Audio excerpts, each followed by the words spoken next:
नमस्कार दोस्तों, मैं हूं दीपक सिंह, दैनिक सवेरा समाचार से। नेशनल कॉन्फ्रेंस और कांग्रेस के बीच में एक महागठबंधन हुआ था, लेकिन अब इस गठबंधन के बीच में दरार आती हुई दिख रही है।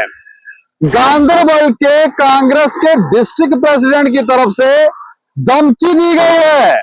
उमर अब्दुल्ला के खिलाफ चुनाव लड़ने की धमकी दी गई है। उन्होंने कहा कि वो चुनाव जो है वो उमर अब्दुल्ला के खिलाफ लड़ सकता है। क्या कुछ कहा है वो हम आपको बताना जा रहे हैं।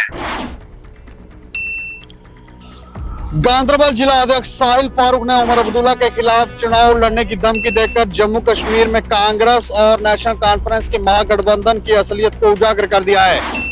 यह गठबंधन जिसे जनता के भलाई के नाम पर पेश किया जा रहा था, दरअसल सत्ता और मंत्री पदों के लिए बना एक दिखावा साबित हो रहा है।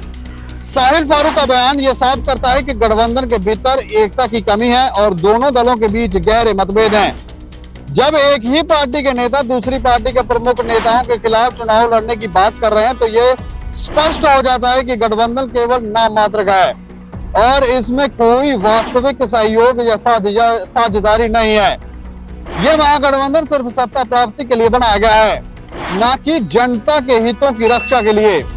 उमर अब्दुल्ला के खिलाफ साहिल फारूक की चुनौती इस बात की तस्दीक करती है कि कांग्रेस और नेशनल कॉन्फ्रेंस के बीच आपसी विश्वास और भरोसे का अभाव है, जिससे ये सवाल उठता है कि अगर ये दल अपने ही नेताओं के बीच समझौता नहीं करा पा रहे तो जनता के हितों की रक्षा कैसे करेंगे।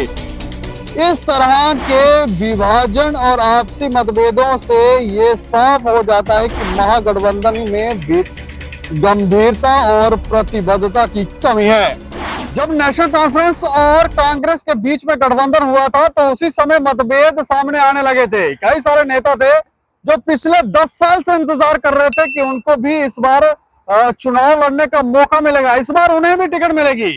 लेकिन गठबंधन के बाद उनके विचार पर, उनकी सोच पर पूर्ण तरह से विराम लग गया और उसी का नतीजा ये लग रहा है कि वहां पर कांग्रेस के गांधरबल के जो अध्यक्ष हैं, उन्होंने उमर अब्दुल्ला के खिलाफ चुनाव लड़ने की धमकी दे डाली। इस धमकी को आप किस तरह से देखते हैं? आपको क्या लगता है कि इस महागठबंधन के बीच में सब कुछ ठीक ठाक है या मतभेद चल रहे हैं और आगे आने वाले समय में यह मतभेद जनता के लिए भी परेशानी का कारण बन सकते हैं? जरूर अपनी राय रखें और देखते रहें दैनिक सवेरा समाचार। मुझे और मेरे सहयोगी अरुण कुमार को दें इजाजत। नमस्कार।